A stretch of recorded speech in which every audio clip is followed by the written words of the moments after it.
Bendiciones, bendiciones. Les saludamos con mucho cariño en el nombre de nuestro Señor Jesucristo. Estamos listos para estudio bíblico sobre la tribulación. En este momento vamos a entrar a lo que son los personajes y los eventos. Y hemos orado mucho para escoger la información de tal manera que podamos ser claros y concisos. Definitivamente no podemos irnos en mucho detalle, así que estamos orando por ti, Pastor Tony, para que Dios te dé sabiduría en cómo vas a ir contando y explicando esta preciosa joya del Apocalipsis. Bueno, gracias. De hecho, pues pedimos que el Señor nos guíe, ¿verdad?, en lo que vamos a desarrollar en esta parte y que necesitamos terminarla y completarla en esta hora. Y quiero especificar que la parte que vamos a tocar ahorita está más unida principalmente a algunos textos del libro de Apocalipsis. Entonces, como vamos a tocar algunos textos del Apocalipsis, me gustaría iniciar presentando la estructura del libro de Apocalipsis, que la tenemos descrita en el capítulo 1 y el versículo 19, que me gustaría, por favor, que lo pudieras leer.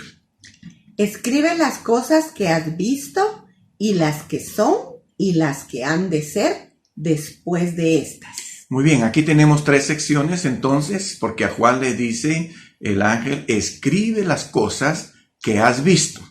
O sea, las que ya se le han mostrado a Juan, la revelación que se le ha dado. Luego las que son, o sea, las que están en ese momento presente que tiene que ver todavía con la iglesia que se describe en los capítulos del 1 al 3 en las iglesias del Asia, las que Juan les está escribiendo. Pero luego viene otra sección que dice las que han de ser después de esta. Y eso es todo lo profético que se describe desde el capítulo 4 hasta el capítulo 22 del libro de Apocalipsis. Y bueno, esa descripción profética que tenemos del capítulo 4 al capítulo 22, yo voy a tratar de por lo menos ejemplificarlo o establecerlo en 2 rutas. La ruta de los personajes y la ruta de los eventos, que es lo que nos va a facilitar por lo menos a poder sintetizar todo lo que tenemos ahí en el libro del Apocalipsis. Sí. Así que iniciando con lo que son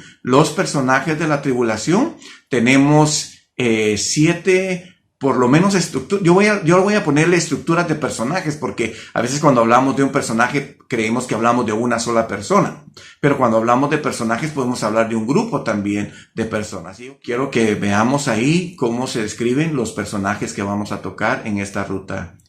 Muy bien. Estamos hablando de 7 personajes: el anticristo, el falso profeta, el dragón, la gran ramera, los 2 testigos, los 144,000 y el remanente fiel.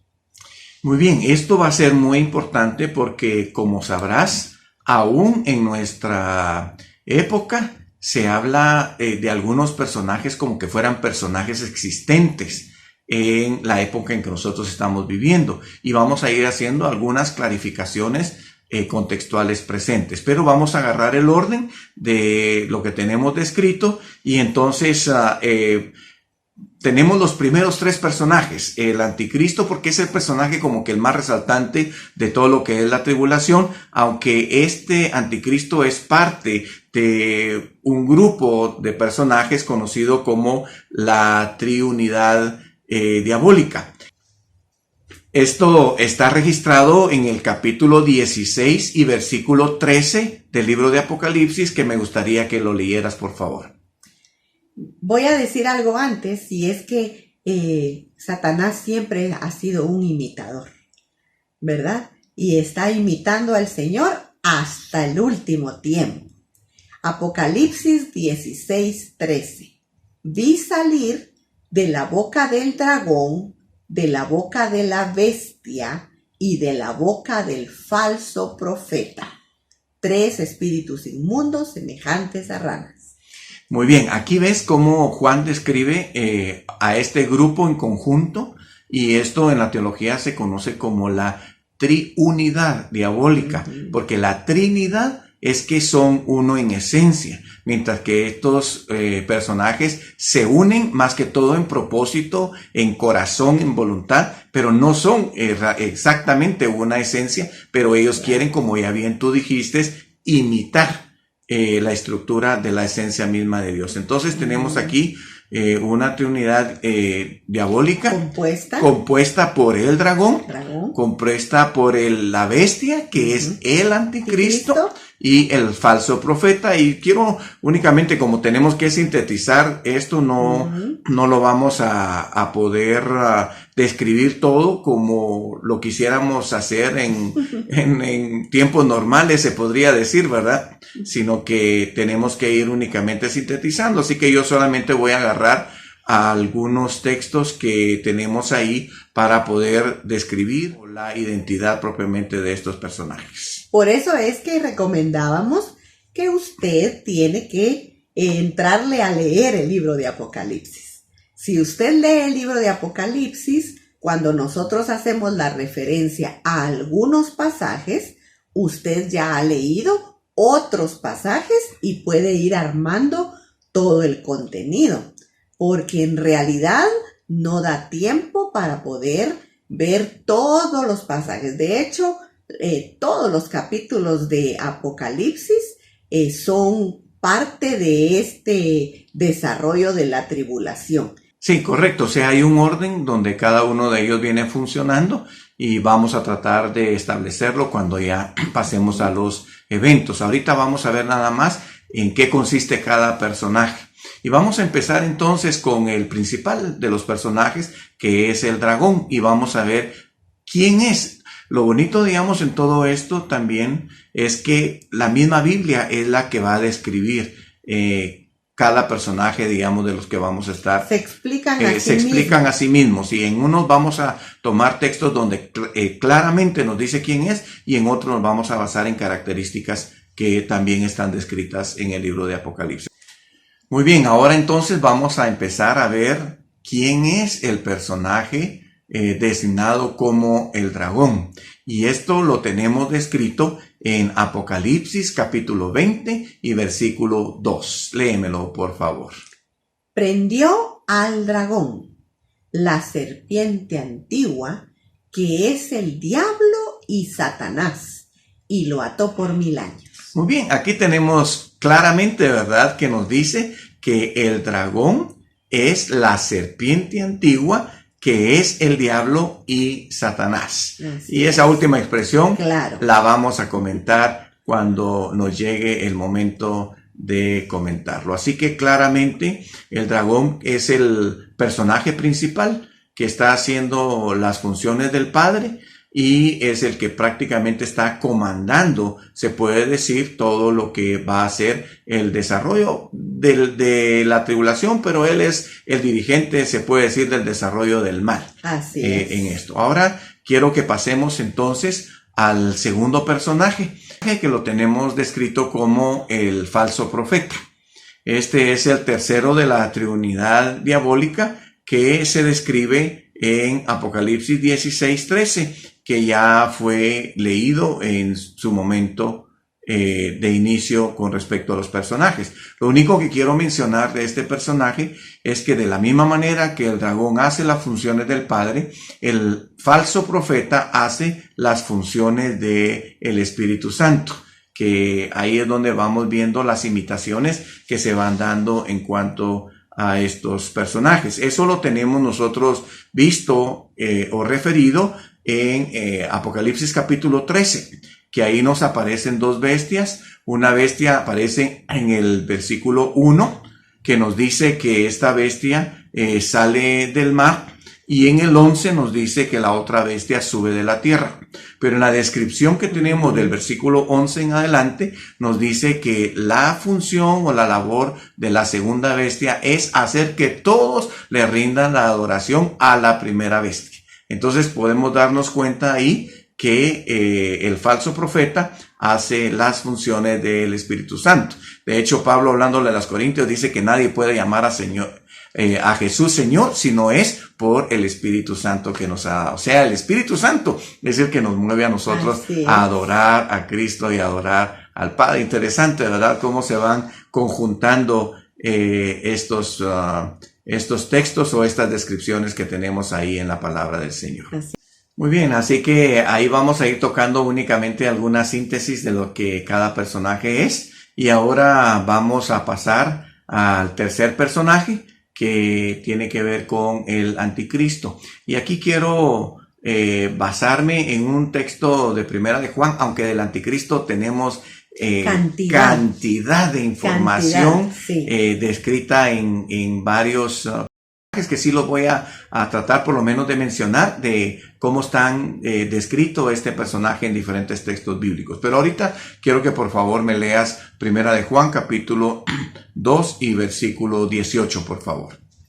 Hijitos, ya es el último tiempo, y según vosotros oíste que el anticristo viene. Así ahora han surgido muchos anticristos. Por esto conocemos que es el último tiempo. Bueno, aquí lo que yo quiero hacer únicamente es hacer esa distinción de dos conceptos de anticristo que Juan está presentando acá, donde nos dice, oísteis que el anticristo viene. Cuando habla de el anticristo está hablando de un único personaje, pero luego dice, así ahora han surgido muchos anticristos. O sea, el otro concepto es que hay algunos otros que también están queriendo de alguna manera suplantar a Cristo o ponerse contra Cristo, pero hay uno que se resalta, que es el gobernante mundial del que tanto se habla hoy en día, y que por supuesto Juan nos está describiendo al anticristo de esta manera. Entonces tenemos que clarificar que el anticristo es el personaje que la Biblia describe que es el que va a gobernar al mundo en este periodo de gran tribulación. Ese artículo, ¿verdad, Tony? El artículo el, correcto, es el que lo define como a alguien singular. Como alguien singular, exactamente, y no como alguien plural. Entonces, que hay un concepto de varios anticristos, sí, pero no es el personaje designado que la Biblia registra como el gobernante Han habido anticristos toda la historia, y de hecho ahorita se está levantando gente que algunas amistades nos mandan a nosotros, como saben que nos gustan estos temas, nos mandan ahí informaciones o videos, porque hay gente que ya se está proclamando, pero todavía no podemos decir que sea el anticristo. Correcto, y que esa señal, la que tenemos descrita en Mateo capítulo 24, cuando Jesús les dijo a sus discípulos que antes de que esto pasara, pues iban a venir otros también, haciéndose pasar por él, ¿verdad? Diciendo, aquí está el Cristo, pero no le creáis, dice, ¿verdad? Porque no es el Cristo. Quiero que veamos también con respecto a este personaje, las descripciones que tenemos ahí en diferentes textos que me gustaría, por favor, que nos las compartas en este momento. Ustedes en casa hagan esa labor. Gracias a Dios con estos videos uno lo puede parar y regresar y pararlo y volverlo a ver, porque hay que leer cada cita, no nos va a dar tiempo a nosotros. En Daniel 7 encontramos la descripción de este personaje con el nombre de Cuerno Pequeño. En Apocalipsis 13 se le menciona como la bestia. En 2 Tesalonicenses capítulo 2 versos 3 y 4 se le menciona como el hombre de pecado. Y ahí mismo en 2 Tesalonicenses, precisamente 2, verso 3, se le menciona como el hijo de perdición. Y por último, en Daniel nuevamente, capítulo 9, verso 27, usted va a encontrar que se le llama el desolador. Así que bestia, hombre de pecado, hijo de perdición, el desolador, son los términos para describir al anticristo. Muy bien, y imagínate toda la información o todo el contenido que tenemos en estos textos. O sea que el trabajo de la teología para poder unir toda esta información y sacar una sola descripción Yo creo que hay que hacer un reconocimiento de trabajo de muchos hermanos que se han dedicado a Claro. poder hacer este trabajo y podernoslo presentar básicamente ya resumido o ya sintetizado. Entonces tenemos prácticamente hay 3 personajes: el dragón, el falso profeta y el anticristo, que forman parte de la triunidad diabólica. Ahora tenemos otra estructura de personaje. A esta es lo que llamo yo la estructura de personaje, que la tenemos como la gran ramera. Esta estructura, la gran ramera, por supuesto, tiene que ver con un sistema que se corrompe.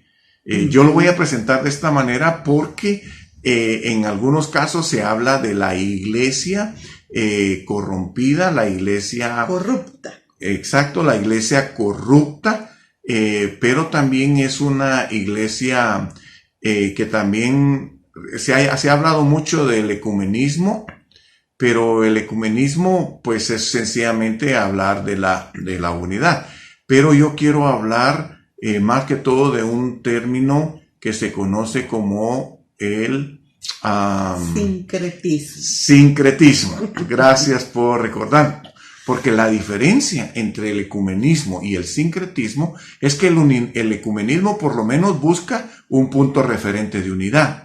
En el caso, digamos, de la Iglesia Católica Romana, que es la que ahora ha promovido el ecumenismo, aunque en siglos pasados también la Iglesia Protestante promovió el ecumenismo sobre la bandera de Cristo. Unámonos en Cristo, unámonos en la autoridad de la palabra. El ecumenismo lo que quiere mostrar es unidad, pero el sincretismo lo que tiene que haber es con aquella unidad, no importando el credo. O sea, usted puede creer lo que usted quiera, pero trabajemos únicamente en unidad. Esa es la gran diferencia. Entonces, claro, el sincretismo sí es una mezcla.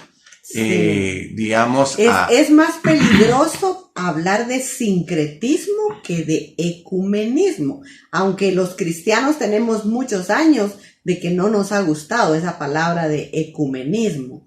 Precisamente porque se ha confundido con el hecho de, entonces tenemos que aceptar todas esas otras prácticas que no nos gustan. Pero lo que realmente está promoviendo esto es el sincretismo religioso. El hecho que se promueva, venga, reúnase con nosotros y yo adoro a mi Dios y usted adora a su Dios. Yo hago mi propio ritual y usted hace el suyo. Eso no nos interesa. Eso es lo peligroso. En cambio, el ecumenismo, la raíz de ecumenismo en realidad, como bien decía Pastor Tony, es unidad. Es unidad, es el hecho de a toda nación, a toda raza, un evangelio abierto, ¿verdad? Entonces, eso es lo que hay que tener claro para poder saber qué conviene, qué no conviene. Muy bien, entonces tenemos que decir que es la aclaración que estamos haciendo sobre la ramera. Sobre la ramera, aunque el término ramera tiene que ver propiamente con la prostitución, sí, de la fe, la prostitución de los credos. Y fíjate que ahí es donde nos menciona, por ejemplo, digamos en Apocalipsis capítulo 17, esta descripción propiamente de lo que es la gran ramera. Quiero que me leas por favor Apocalipsis 17 versículo 1, que es donde Juan se introduce para hablar de este personaje designado o descrito de esta manera. Léeme por favor Apocalipsis 17, 1. Vino uno de los 7 ángeles que tenían las 7 copas y habló conmigo diciendo: ven acá y te mostraré la sentencia contra la gran ramera, la que está sentada sobre muchas aguas. Bueno, aquí nos toca el término precisamente de ramera y nos dice que esta ramera está sentada en muchas aguas. Entonces yo quiero que veas cómo la palabra de Dios va a dar interpretación de esto. Y la primera interpretación que yo quiero que veamos ahí es la que nos describe de quién es esta mujer.